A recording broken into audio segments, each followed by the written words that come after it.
What is up, guys? It's your boy Young J, and today on our newest car slash tech review, we got the Ford Territory Titanium.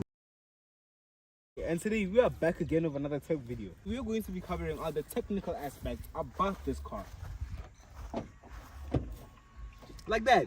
Now, without further ado, let's go check them out. Now, moving on to my favorite part about these car reviews is the tech and features. And the Ford Territory, being Ford's flagship SUV of 2025, definitely does not disappoint. It comes with a 12-inch digital dashboard, voice recognition, Apple CarPlay, and Android Auto. It has central locking and keyless entry. It has adaptive cruise control, lane keep assist, lane departure warning, climate control, Bluetooth connectivity, 4 USB ports, panoramic roof, Ford special LEDs and non-headlights, high beam assist, LED daytime driving running light, rear and front park distance control, rear view camera, and blind spot monitoring.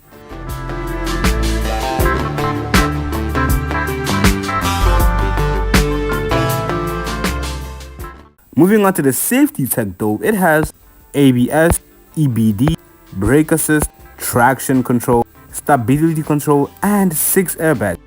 And as if all of that tech is not enough, it is also a beast under the hood.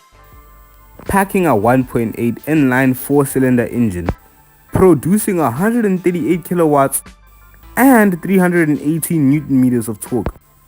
The engine is mounted on a 7-speed DCT driving, but it's only front-wheel drive, which is kind of the reason why it's slow. But as a tech guy, the Ford Territory Titanium has got to be one of the best SUVs that Ford has ever produced. This thing is packing in tech and features.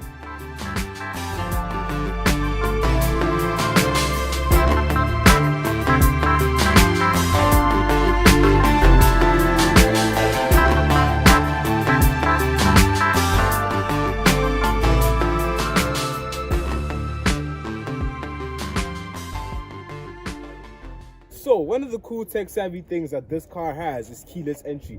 As you can see over there, the car is locked, right? But I have the key in my hand right here, and we are going to walk to the car, and I'm going to show you, without pressing anything, that this car is going to do that. But the car is not technically unlocked until we... So it said if we were to open the door and walk away, if we were not to open the door and walk away, the car, these things would go down again and the car would lock again. So, the inside of the Ford, excuse me.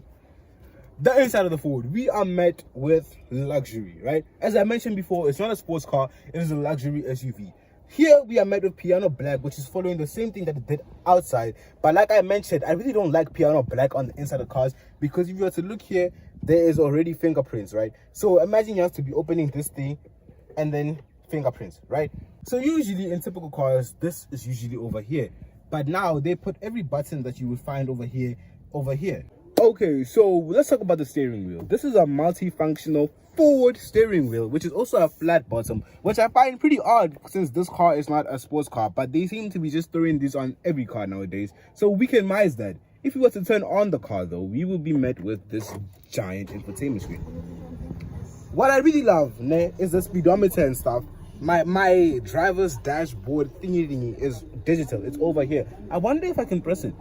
I cannot. But what's really dope about this though is that it has absolutely no buttons, since I mentioned that the buttons are over here, which gives it a more seamless, more aesthetic sort of view to it. Let's check out the reverse camera on this car. This is the reverse camera on the Ford Territory, but do we have any options to adjust it? I guess we do not. That's very disappointing. It's not a 360 reverse camera, so they only have cameras at the back, so we also can't see the front, not even 180. Okay, so just like in the i30N, we have PDCs all around the car. So even though we don't have the 360 camera to guard us all around, we have the PDCs that will protect us. So we know at the back we have the camera and PDCs, so it will beep if we get too close to anything. And at the front we have our eyes and PDCs. So I guess it's not really much of a change, man. And today we are back again with another tech video. But in today's video we are going to be covering all the technical aspects about this car. like that.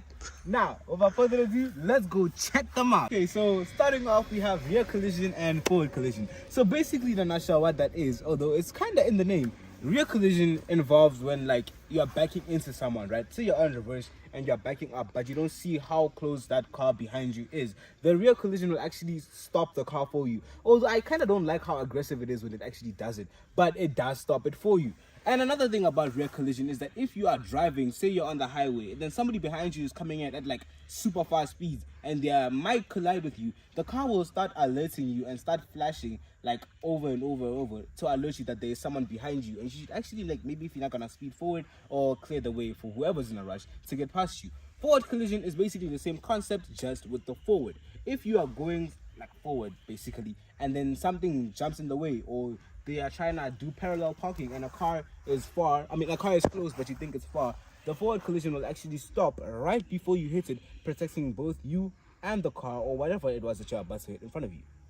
Secondly, lane keep assist. On the topic of driving, this car really does help you drive. Like, you see, before I get to lane keep assist now, it's really important to add that if you're a first time driver, buying a vehicle like this will make your life very easy but very hard if you were to ever find yourself in a car that does not have all the technology that this car has. But yeah, back to lane keep assist. Lane keep assist is basically like if you're driving, you're on the highway yet again, right? And you are trying, like, you're driving and then you don't realize, or maybe you do realize for some reason, and you're drifting away from the lane that you are supposed to be on. The car will actually stiffen up the steering wheel, keeping you on the lane that you're supposed to be on. On the contrary, if there's a car coming, or like a car if there's a car trying to overtake you and you don't realize that car is overtaking you, and you also start trying to maybe overtake or go to the other lane, the lane keep assist will actually warn you that there is a car coming in on your blind spot, preventing accidents again. So, adaptive cruise control, which is basically semi-autonomous drive, occurs when you are cruising, right? You know, we all know about cruise control, right? Well, it occurs when you are cruising and you set your car at that specific speed that you want it to cruise at. And then say there is a car that you are approaching that is in front of you.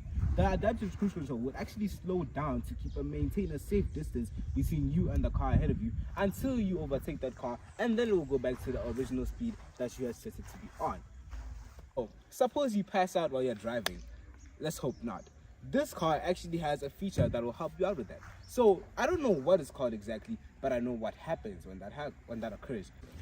So let's think worst case scenario right now. Suppose you pass out while you're driving. The car actually has something for that too. So you see, the steering wheel basically acts as a sensor. So it can basically sense when your hands are on it. Whether you're here, anywhere on the steering wheel, it can feel it. So if you were to pass out or fall asleep while you're driving, the steering wheel would see that your hands are no longer on it, right? And then it will give you a warning on the dashboard telling you to put your hands back on the steering wheel. Where you fail to do that, it will start vibrating in hopes of trying to wake you up or jogging you out of whatever it's jogging you in, right? I know how this looks, right? The view, it looks like I'm doing a car review, but trust me, it is not. This is still a tech video because we are not here, we are actually here. Which leads me to the next thing that I want to talk about, which is this.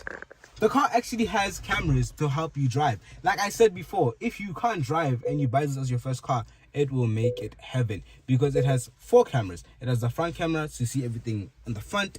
It has the side camera, the other side camera, and the rear camera, so you can reverse with ease. And just let me do this for a quick second. Start it up and it will let me actually turn the steering wheel, allowing me to see from here and from here how I'm turning. But my favorite part about this camera has got to be this 3D feature that I just love using, especially when I'm parking, to see how good my car fit in the parking space. You can actually rotate it and get different angles and different views from what the car is seeing. Next up on the list is the infotainment system. This car supports Apple CarPlay, Android Auto, radio, multimedia, Bluetooth phone, system setting, vehicle setting, and picture, which I assume means that you can change the picture on it. But let me show you guys an example of Apple CarPlay. And it said Apple CarPlay there on the phone, and then we just have to press here. And voila. When you have Apple CarPlay, it gives you access to Apple Music, your phone, Google Maps, and a whole lot of other things that you have access to. The infotainment system also, if we were to just go back, you can go to Haval here, you can go to settings. This is your phone settings on your phone, on your car. You can also go back and get out of this infotainment system. How do we get out of here? Haval.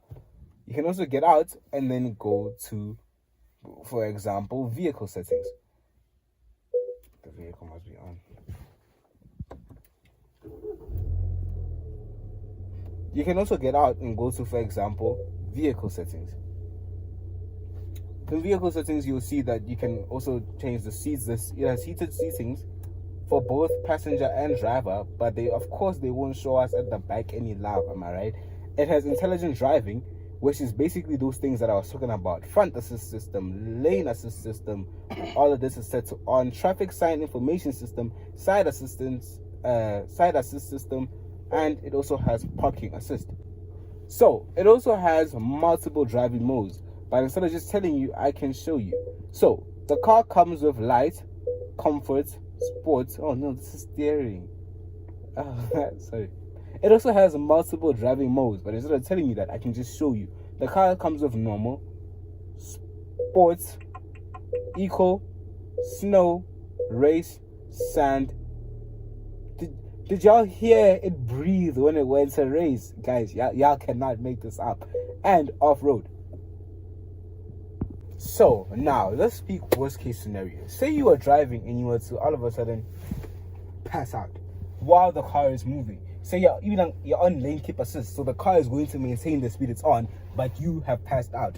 This steering wheel actually works as a sensor, and it can feel whether your hands are on it or not. Whether they're here, wherever they are, it can feel it, right? So if your hands are to suddenly be off it because for some reason you have passed out, or maybe you've even fallen asleep, it will give you a warning right here telling you to put your hands back on the steering wheel.